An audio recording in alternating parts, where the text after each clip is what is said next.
जो लोग ये कहते हैं कि बहन जी आम आदमी से नहीं मिलती है और मिलने के लिए पैसे मांगती है, ये जो लोग ये कह रहे हैं कि बहन जी आम आदमी से नहीं मिलती, उनकी बेचारों की गलती नहीं, क्योंकि उनकी सोच ऐसी डेवलप की गई है पिछले 8-10 साल में। उनको ऐसा बताया गया है। जब मिलने के लिए गए होंगे तो लोगों ने कह दिया नहीं आपका क्या क्यों है, क्या है, क्यों मिलेंगे, कौन है आप। तो उसकी सोच वैसी बन गई कि बहन जी आम आदमी से नहीं मिलती, तो उसने फिर प्रयास करना बंद कर दिया।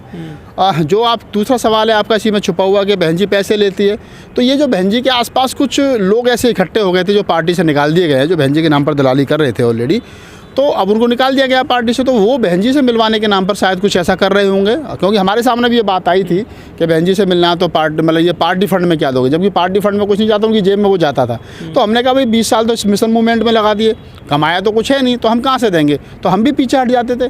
तो अब उन लोगों की छटाई हुई है, गंदे लोग पार्टी से बहन जी ने निकाले हैं, कुछ लोग छोड़ करके चले गए, वक्त को अपना उनको लगा कि अब कुछ होने वाला नहीं है, यहाँ दलाली उनकी बंद हो जाएगी। तो ऐसे लोगों की जब छटनी हो गई है, तो तब हमारे जैसे और सुरजीत भाई जैसे और हमारे तमाम साथी सिकंदर बौद्ध जी हैं, अर्जुन हैं, और तो मिशन मूवमेंट का काम कर रहे हैं ग्राउंड लेवल पे, MP आज़ाद भाई साहब हैं, तो हम लोगों को मिलने में आसानी हुई। ना तो हमने चवन्नी दी और ना क्या नाम है हमने बेकार कहे। हमने तो एक मुलाकात मिश्रा जी से की, दूसरी मुलाकात में हमने प्रस्ताव रखा, तीसरी मुलाकात में हमारी बहन जी से मुलाकात। सर आप जो मिले हैं बहन जी से लखनऊ में जा करके, वहाँ का अनुभव बताइए, किस तरह का आपको वहाँ फील हुआ? देखिए मेरा अनुभव जो है वो बड़ा सुखद है, और मैं आपको बता दूं कि मैं हमारी पूरी टीम की जो मैंने नाम आपको बताए, लगभग 1 घंटा और 7 मिनट हमारी मुलाकात हुई। मेरे बारे में बहुत ज़्यादा नेगेटिव लोगों ने फैला रखा था, ये है वो है, ऐसा इसने ये किया वो किया। माननीय बहन जी के सामने जब सारी बातें पहुंची, माननीय सतीश मिश्रा जी ने बताया खड़े होकर के कि बहन जी जो सारी बातें हैं और जो फ़ोटो वायरल हो रहे हैं राहुल नागपाल जी, तो बहन जी ने बड़े पोलाइट होकर के मुस्कुरा करके कहा कि नहीं कोई बात नहीं, बच्चों से गलती हो जाती है और हमारे खून है, हमारा ब्लड है ये, और अब हमसे मिलने के लिए नहीं आएंगे, हम इनसे नहीं मिलेंगे तो किससे मिलेंगे। तो आप देखिए ना कि कितना बड़ा बहन जी का बड़प्पन है, कितना बड़ा दिल है, जिस प्रकार से उन्होंने सारी चीज़ों को स्वीकार किया।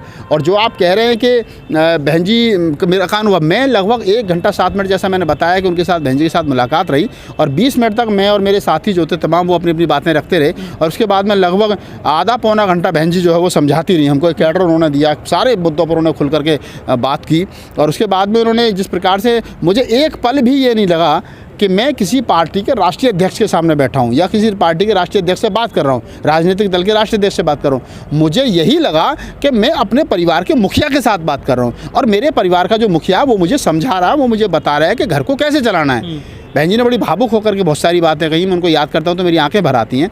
बहन जी ने कहा कि मेरी उम्र 65 साल से ज़्यादा हो गई है, 67 साल हो रही है, मैं थोड़ी बैठी रहूँगी, ये सब कुछ जो बना दिया ये सब तुमको ही तो चलाना है।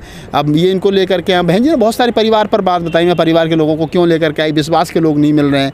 उपाध्यक्ष बनाने का मतलब यही है कि भाई अगर आनंद भाई साहब को उपाध्यक्ष बनाया गया तो इसलिए बनाया गया कि चेक साइन करने होते हैं, बहुत सारे काम हैं, तो ये बहुत सारी जिम्मेदारी हैं। बाहर के लोगों को 2-2, 3-3, 4-4, 5-5 और 6-6 बार मौके दिए गए, विश्वासघात किया बहन जी के साथ में, तो बहुत सारी जिम्मेदारी हैं। ये हमारे आम में जो इन सारी बातों को बता रहा हूँ, ये सारी चीज़ें आप लोगों तक पहुँचनी चाहिए कि आदरणीय बहन जी जो हैं वो बड़े दिलवाली हैं, और उनका जो नेचर है वो बड़ा मतलब एक हंसमुख टाइप का है। कि गाल मतलब बहुत से कहते हैं जी ये ऐसा बोलती हैं, उल्टा बोलती हैं, ऐसा मतलब ऐसा नेगेटिव फैला रखा है बहन जी के बारे में लोगों ने समाज में, सोसाइटी में, कि हम खुद सोचते थे कि यार हम जब जाएंगे तो, लेकिन अब लगा कि नहीं बहन जी तो बड़ी मतलब वो हैं, पोलाइट हैं। कुछ लोग ये भी कहते हैं कि बहन जी से मुलाकात करने से पहले जूते दूर निकालने पड़ते हैं, पैर छूना पड़ता है। ये आप देखिए कि पैर छूना तो खैर अच्छी बात है, वो हमारी परिवार की मुखिया हैं, और अपने से बड़े के पैर छूना हमारे कल्चर में सिखाया गया। हम जिस धर्म को मानते हैं, हमारे धर्म में ये सिखाया गया अपने से बड़ों के पैर छूने चाहिए। तो पैर हम बेकार कहें कि हमने तो पैर नहीं छुए, क्योंकि वहाँ तक हम तो वैसे ही डरे और सहमे थे पहले जब पहुँचे थे, और जब आदरणीय बहन जी वहाँ आई तो हम लोग वहाँ तक पहुँच ही नहीं पा रहे थे बहन जी के पास तक उनके जाकर के पैर छू ले। उसके बाद में जब बहन जी आई और फिर आपने देखो फ़ोटो पूरा हमने खिंचवाया है, इसलिए हमने कहा, जब मैंने कहा बहन जी के साथ मुलाकात खत्म होगी तो बहन जी ने कहा कि कुछ और इच्छा, में कहा बहन जी एक इच्छा और है। सब लोग मिलकर के जाते हैं, पूछते हैं कि हमने बहन जी के साथ फ़ोटो खिंचवाया। माननीय सतीश मिश्रा जी ने खड़े होकर के कहा कि बहन जी इनकी इच्छा है कि एक फ़ोटो आपके साथ इनका हो जाए। कि हाँ क्यों नहीं। बहन जी ने फ़ौरन जो है वो फ़ोटो वाले को बुलाया और हमारी फ़ोटो खिंचवाई। उस फ़ोटो को पूरा ध्यान से देखिए, हम सब लोग जूतों में खड़े हैं, एक आदमी भी ऐसा नहीं है, सिंगल आदमी भी जिसने जूते बाहर उतारे हों।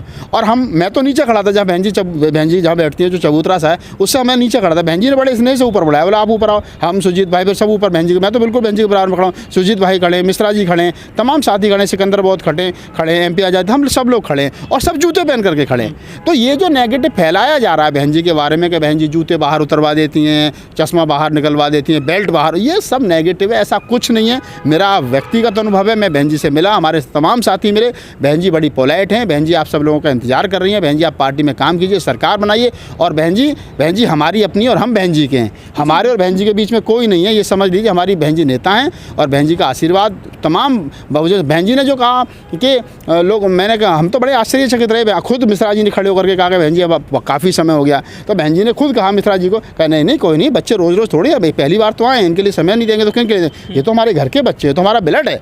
तो अब आप देखिए कि कितनी बड़ी बात है कि तो हमारा ब्लड है। कौन कह रहा है इस बात को? वही कह सकता है कि जिसके पास में अनुभव हो और जिसको अपनापन हो। किसके पास में इतनी ऊंचाई पर पहुंचने के बाद में जिनको आयरन लेडी का खिताब मिला हो, जो एक बड़ी राष्ट्रीय पार्टी की राष्ट्रीय अध्यक्षा हों, वो हमारे साथ बैठ करके, ना हम पार्टी के पदाधिकारी हैं, ना हम कोई नेता हैं, ना सांसद हैं, ना MP है, ना MLA है, ना जिलाध्यक्ष है, ना विधानसभा अध्यक्ष हैं, हमारे जैसे लोगों के साथ में, साधारण कार्यकर्ताओं के साथ में बैठ करके बहन जी 1 घंटा बात करती हैं। क्यों? क्योंकि बहन जी को पता है कि ये वो लोग हैं कि जो 20-20 साल से 25-25 साल से मूवमेंट में लगे हैं और बिना स्वार्थ के पार्टी के लिए काम कर रहे हैं। कुछ लोग कहते हैं कि बहन जी जो है परिवारवाद की राजनीति कर रही हैं। परिवारवाद, पहली बात तो बहन जी आप मुझे बता दीजिए कौन सा परिवारवाद कर दिया? आनंद भाई साहब को अगर राष्ट्रीय उपाध्यक्ष बना दिया तो मैंने बताया कि किस प्रकार से उनको राष्ट्रीय अध्यक्ष बनाया, क्या मजबूरी बहन जी के साथ में रही। भतीजे आ गए तो भतीजे को बहन जी ने कहा कि मैं तो सिखाने की कोशिश कर रही हूँ, मैं तो बहुत सारे लोगों को सिखाया। उन्होंने 2-3 नाम लिए, मैं यहाँ नहीं लेना चाहता हूँ नामों को, उन्होंने 2-3 नाम लिए बहन जी ने, कि उनको लेकर के आई, उनको लेकर के आई, उनको लेकर के आई, उन्होंने मेरे साथ ये गड़बड़ की। और अब मैं आकाश को जब दिखता है कि मैं बहुत ज़्यादा मेहनत कर रही हूँ, तो आकाश ने सोचा बुआ जी मैं भी आपकी हेल्प करता हूँ, तो वो भी लग गए। उन्होंने, अब यहाँ तो परिवारवाद की बात करेंगे तो सतीश चंद्र मिश्रा जी लगे हुए हैं, उनकी मिसेज लगी हुई हैं, उनके बेटा हमारे जो मित्र हैं कपिल मिश्रा लगे हुए हैं, हमारी जो छोटी बहन है कपिल मिश्रा जी की छोटी बहन मिश्रा जी की बेटी वो लगी हुई, तो पूरा परिवार लगा हुआ, तो उसको परिवारवाद तो नहीं कह सकते। अब मैं लग जाऊँ, मेरे साथ में मेरी बेटी लग जाए, मेरे साथ मेरी पत्नी लग जाए बसपा का प्रचार प्रसार करने में, बसपा की सरकार बनाने में, लोग कहेंगे साहब ये तो परिवार लग गया।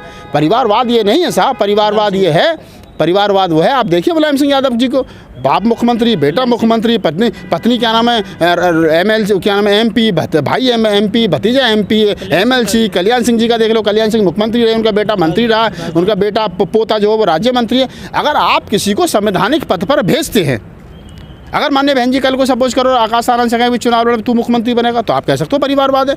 पार्टी के लिए प्रचार प्रसार करना, पार्टी को मजबूत करना, ये तो हर अम्बेडकरवादी की पहचान है, हर बहुजन समाज के जो वर्कर हैं उनकी पहचान है। और उसमें बहन जी का भतीजा भी हो सकते हैं, बहन जी के भाई भी हो सकते हैं, हम भी हो सकते हो, आप भी हो सकते हो, मेरे बच्चे भी हो सकते हैं। मेरे फादर साहब काम करते थे पार्टी में, मेरे दादाजी काम करते थे, मेरे फादर साहब को तो गोली मारी लोगों ने, मेरे फादर साहब की हत्या कर दी, उस मुकदमे को लड़ने में 10 बीघा जमीन भी की, उसके बावजूद भी मैं बसपा के लिए काम कर रहा हूँ, बहन जी से मिल करके आए हो। तो अभी लोग ये कह रहे हैं राहुल के तो पिताजी भी काम करते थे, राहुल भी काम कर रहा, तो ये परिवारवाद नहीं है। बहन जी काम करती थी, आनंद भाई साहब काम कर रहे हैं, आकाश भाई काम कर रहे हैं, तो ये परिवारवाद नहीं है। पार्टी को आगे मजबूत करने के लिए जो लोग काम कर सकते हैं वो लोग काम करें, चाहे परिवार के हों चाहे परिवार के बाहर के लोग हों। सर, जो इतना बड़ा बहुजन समाज के लिए जो बहन जी ने काम किया है, चाहे लखनऊ में, चाहे दिल्ली, नोएडा, पूरे देश में कहीं भी, उसको संभालने के लिए क्या आपको दिख रही है नई संभावनाएं? देखिए, आप कह रहे हो कि संभालने के लिए क्या संभावना है। पहली बात तो जो सरकारी संपत्ति है, चाहे नोएडा का दलित प्रेरणा स्थल है, चाहे लखनऊ का डॉक्टर अम्बेडकर पार्क है, चाहे काशीराम स्मारक है, अन्य जो माता रमाबाई अम्बेडकर पार्क है, ये सब सरकारी संपत्ति है।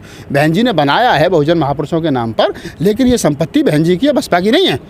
ये संपत्ति उत्तर प्रदेश की सरकार की है, सरकार कोई भी रहे। इससे पहले अखिलेश जी की थी, अब बाबा जी की है, बाबा जी के बाद में किसी और की आएगी, और हम तो कह रहे हैं हमारी आएगी, हमारी बसपा की सरकार आएगी। तो इस सरकारी संपत्ति की रक्षा करना, सुरक्षा करना राज्य की सरकार के जुम्मे हैं, और वो करेगी उसका, तो इसको संभालेगी सरकार, बहन जी नहीं सरकार संभालेंगे इसको। क्योंकि इसका जो रेवेन्यू आता है, अगर आप अम्बेडकर पार्क देखने जाते हो तो टिकट देते हो नहीं देते, आप दलित प्रेरणा स्थल में जाते हो तो टिकट लेते हो, काशीराम स्मारक में जाते हो तो भी टिकट लेते हो, रमाबाई अम्बेडकर पार्क में जाते हो तब भी टिकट लेते हो। तो ये टिकट का पैसा जो आता है बहन जी के घर थोड़ी जाता है, पार्टी फंड में थोड़ी आता है, ये उत्तर प्रदेश का जो राजस्व है उसमें जाता है, और उससे सरकार को फाइनेंशियली हेल्प मिलती है। तो जो लोग ये कहते हैं कि ये तो बना दिए बेकार है, तो भैया ये जो इनका हमारी टिकट लेकर के दिखा रहे हो, जो हज़ारों करोड़ रुपये तुमने इकट्ठा कर लिया हमारे महापुरुषों को दिखा करके अब सरकार के खजाने में, ये लौटा दो, कह दो हमें नहीं चाहिए। तो ऐसा नहीं है, जब कोई सरकारी संपत्ति बनती है तो उससे सरकार को हेल्प होती है। लेकिन कुछ लोग कहते हैं कि बहन जी ने अपनी सरकार में जब पत्थर बहुत लगाए थे। देखिए, पत्थर अब उनके लिए तो पत्थर है, उनके लिए तो पत्थर है, हमारे लिए पत्थर थोड़ी है, हमारे लिए तो धरोहर है। मैंने कहा ना कि जो लोग कह रहे हैं कि पत्थर है, ये बीजेपी के लोगों ने शोर मचाया जी बहन जी ने पत्थर बना दिए, ये लगा दिया, वो लगा दिया। और अखिलेश सरकार आई, उन्होंने कही हाथी वाली सरकार, पत्थर वाली सरकार। अरे भैया, हाथी वाली सरकार, पत्थर वाली सरकार, जो हाथी और पत्थर हमने लगा, बहन जी ने लगा दिए, बसपा ने लगा दिए, अब उनका रेवेन्यू क्यों ले रहे हो? मना कर दो। अगर इतनी ही घृणा है तो मना कर दो ना। मैं तो एक और बड़ी बात करूँ अखिलेश जी के लिए, आज जो लोग हमारे लोग सब बसपा को छोड़ करके जा रहे हैं, और वो कहाँ जा रहे हैं? 90% लोग जो वो सपा में जा रहे हैं। अब ये कह रहे हैं बहन जी रास्ते से भटक गई है। अब इनसे पूछा जाए कि जब तुमको MP बना रही थी, MLA बना रही थी, मंत्री बना रही थी, MLC बना रही थी, जब तो बहन जी रास्ते से नहीं भटकी थी। आपको 3-3 बार राज्यसभा भेज दिया तब तो बहन जी रास्ते से नहीं भटकी थी। लेकिन अगर आज आपके बेटे के लिए टिकट नहीं दिया तो बहन जी रास्ते से भटक गई। आपको टिकट देने से इनकार कर दिया तो बहन जी रास्ते से भटक गई। और जा कहाँ रहे हो? जा रहे हो सपा में। वो कौन से अम्बेडकरवादी है ये तो बता दो मुझे। जब हमारे महापुरुषों के नाम से जिले बनाए गए, अम्बेडकर नगर जिला बना, किसने हटाया? अखिलेश यादव ने। गौतम बुद्ध नगर जिला बना, किसने हटाया? अखिलेश अम्बेडकर ने। छत्रपति साहू जी महाराज नगर जिला बना, किसने हटाया? अम्बेडकर, उसने क्या नाम है, अखिलेश यादव ने। गौतम उसमें ज्योतिबा फूले नगर फूले साहब के नाम से बनाया, किसने हटाया? अखिलेश यादव ने। वो आदमी, जिस आदमी को बहुजन महापुरुषों के नाम से दिक्कत है, बहुजन महापुरुषों की फोटो से दिक्कत है, जिस आदमी ने 4.5 लाख SC/ST के सरकारी कर्मचारियों का डिमोशन कर दिया हो, इंस्पेक्टर को कांस्टेबल बना दिया हो, जिसने चीफ इंजीनियर को इंजीनियर बना दिया हो, जिस आदमी ने हमारे समाज का इतना शोषण किया हो, लोगों ने सुसाइड कर लिया, ऑफिस जाना बंद कर दिया, उनकी गाड़ी, उनके ड्राइवर, उनके ऑफिस, उनके सरकारी आवास छिन गए। आज वो आदमी अम्बेडकरवादी हो गया। आज वो आदमी क्या नाम है, SC/ST हितैषी हो गया। आज वो बहुजन समाज का हो गया। ऐसा नहीं है। हमारे उनको ध्यान रखना चाहिए कि अखिलेश यादव सरकार में रहते हुए अखिलेश यादव ने जितना सत्यानाश इस देश में, उत्तर प्रदेश में SC/ST का किया है, जितना अपमान हमारे बहुजन महापुरुषों का किया है, इतना अपमान किसी ने नहीं किया। हमें ध्यान रखना चाहिए।